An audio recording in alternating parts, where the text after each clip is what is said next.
La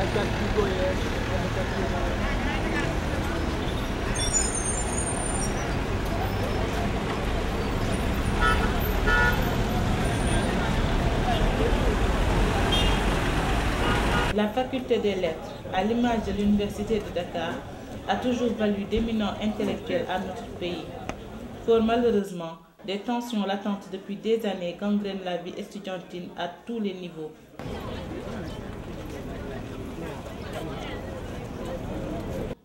Quand ils arrivent au niveau de la faculté, le problème auquel ils vont être confrontés, c'est qu'ils constituent la majorité des bacheliers. Et ils se retrouvent dans la faculté qui a les plus gros effectifs.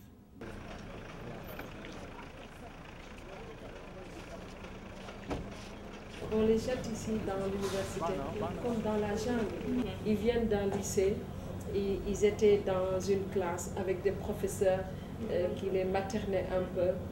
Et c'est peut-être pour ça que je suis un peu protective envers les étudiants, parce que je sais qu'ils sont un peu perdus quand ils viennent ici.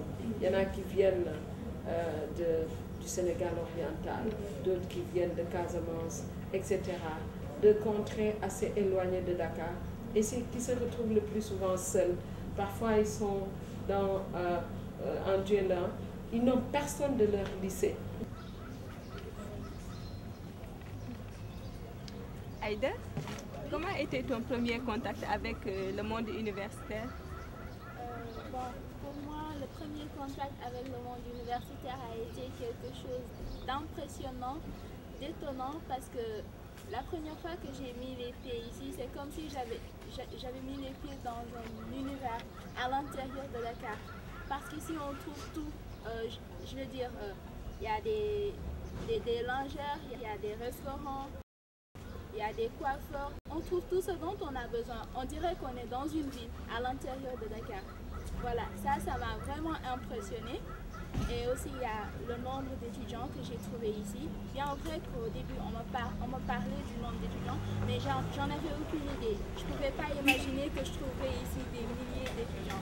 Voilà, ça aussi, ça m'a impressionnée. Et à part ça, il y a aussi le cadre, l'environnement. Il y a des tunnels partout. Au début, je me perdais même. Eh bien, je vous dis bonjour. Hein. Bonjour. Merci beaucoup. Ça va. L'année dernière, on a célébré le 50e anniversaire de l'université de Dakar, aujourd'hui appelée l'université Cheikh Anta Diop. Donc ça fait 50 ans que cette université vit avec des hauts et des bas. Moi, je suis étudiant dans cette université de 1971 à 1975, dans les mêmes locaux. Eh bien, aujourd'hui, je suis enseignant depuis 1981. Donc, j'ai pu voir comment cette université a évolué. Et je crois qu'il faut tout faire pour que cette université puisse avoir un rayonnement encore beaucoup plus grand. Il y a eu beaucoup de changements. Maintenant, il faut souhaiter que ces changements soient mieux maîtrisés. Aujourd'hui, cette université qui globalement fait plus de 60 000 étudiants, et la faculté a au moins un quart de ses étudiants. Donc cette faculté a atteint un seuil, à mon avis, un peu difficile à supporter. Donc en termes d'infrastructures, certes il y a des constructions nouvelles et on espère que ces constructions vont se terminer rapidement et on espère aussi que ces constructions vont être de bonne qualité. En première et en deuxième année, on voit des étudiants qui, faute de venir tôt au cours, ils sont obligés de rester dehors pour suivre les cours.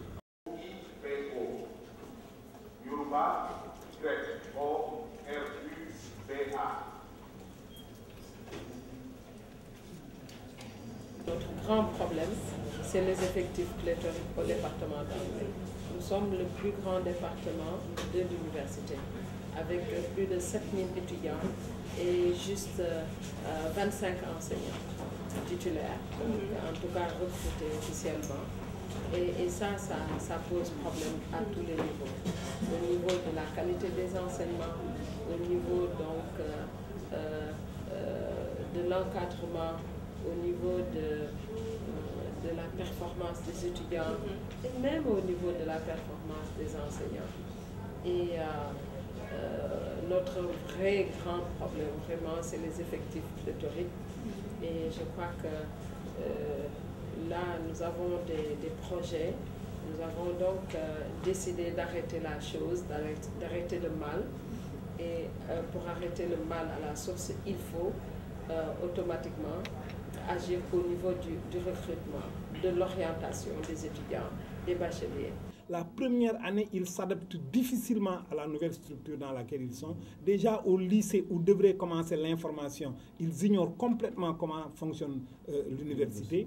Et donc, ils vont perdre énormément de temps à l'adaptation. Et au moment où ils commencent déjà à s'adapter, l'année est terminée, les examens arrivent, ils sont bousculés, ne maîtrisant pas la langue, les difficultés pédagogiques les amènent à ce qu'on pourrait appeler du pchitachisme. Ils copient systématiquement les enseignements des professeurs, les apprennent par cœur et les restituent à l'examen et se retrouvent avec de mauvaises notes, bien sûr. Et en conséquence, ils vont se retrouver redoublant leur première année sans avoir même compris qu'est-ce qui est à l'origine de leur échec. Et ils vont taper sur des cibles qui ne sont pas la cause. C'est soit les enseignants qui ne veulent pas qu'ils réussissent, l'université c'est impossible. Certains d'entre eux déjà se trouvent dans un esprit défaitiste et démissionnent.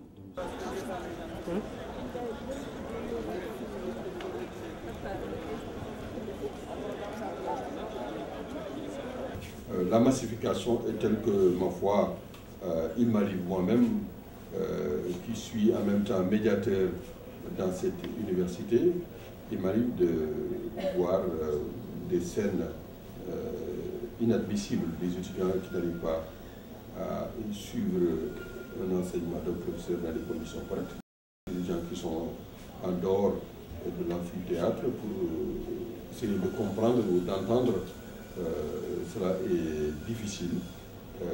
Des étudiants également qui n'arrivent pas à avoir les informations qu'il faut au moment où il le faut. Des étudiants qui vivent dans une promiscuité difficile. Je crois que cela est en partie à l'origine de la crise qu'il y a eu. Actuellement, il y a un émiettement, un morcellement qui ne favorise pas cette synergie des réflexions. Ce qui fait que le mouvement dont vous avez parlé a traîné à longueur et les autorités n'ont pas pu apporter au moment où il le fallait les réponses aux revendications. Donc ça a traîné à longueur et j'ai moi-même proposé aux autorités un nouveau cadrage pour les élections d'étudiants, pour également un rythme de discussion beaucoup plus maîtrisé. Cela, malheureusement, n'a pas encore été adopté officiellement par l'université. J'espère que ça doit se faire dans les semaines à venir.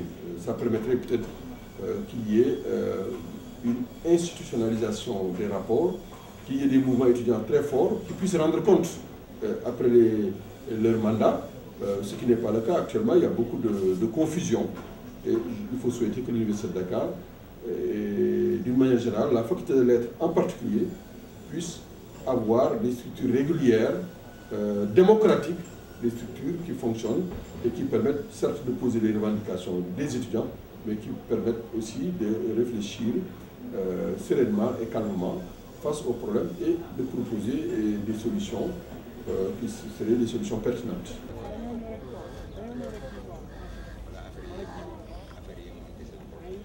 On a un groupe de travail, nous sommes tous des étudiants de la faculté des sciences humaines. Et comme vous le comprenez, nous, au départ, nous pensons que l'amicale, c'était une structure qui est là pour défendre les intérêts des étudiants. Mais au fur et à mesure, on se rend compte que c'est le contraire.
dit que l'AMICAL, ce n'est pas une structure pour défendre les étudiants, mais pour défendre des intérêts stricto personnels. La preuve en est que si la liste ose par exemple se représenter pour un autre mandat, je pense que c'est non seulement c'est un manque de respect envers les étudiants, dans la mesure où non seulement ils ont failli, ils n'ont pas réussi dans leur mission, ils n'ont pas réussi. Pourquoi maintenant représenter notre candidat et se permettre de faire des violences? Et puis, il n'y avait pas, par exemple, une solidarité en quelque sorte, l'alliance qu'on voulait, par exemple, une entente cordiale entre les étudiants et l'AMICAL. Il n'y a pas. Je pense qu'il est tout à fait normal de rayer cette AMICAL une bonne fois pour toutes.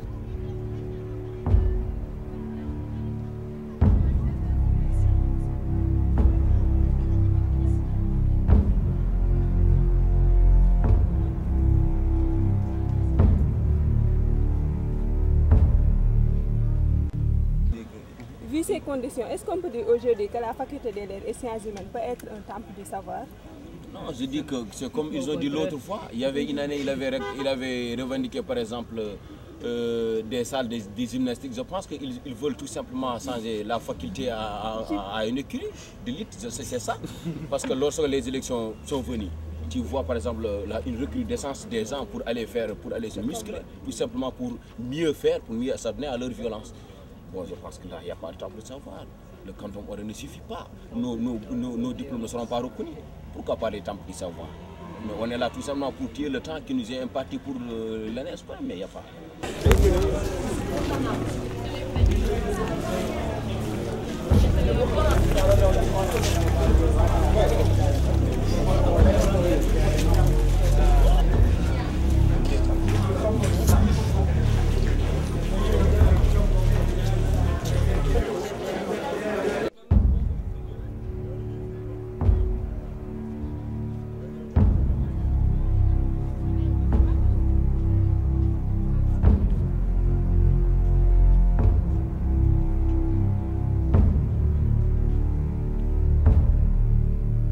La violence à l'université, tu vois un gars qui a deux machettes, tu vois un gars avec deux machettes. À qui incombe la responsabilité? La responsabilité, elle parle du général au particulier. C'est général parce que c'est l'élection. L'élection, c'est les étudiants qui votent. Donc si des étudiants qui votent pour des gens qui ne sont pas là pour leur cause, nous sommes victimes. Mais une fois, deux fois, ça suffit. On peut faire des élections sans qu'il y ait de violence. Aujourd'hui, il devait exister la bataille des idées, mais pas la force. Nous ne sommes pas ici venus pour faire la force, sinon aller faire la guerre ailleurs. Ici, quand on est étudiant, c'est intellectuellement parlant qu'on est étudiant, c'est-à-dire faire la part des choses. La violence, non, nous ne connaissons pas la violence, c'est big feuille. Nous sommes venus ici pour étudier, on apprend. L'élection, combien d'années les gens ont voté sans grève?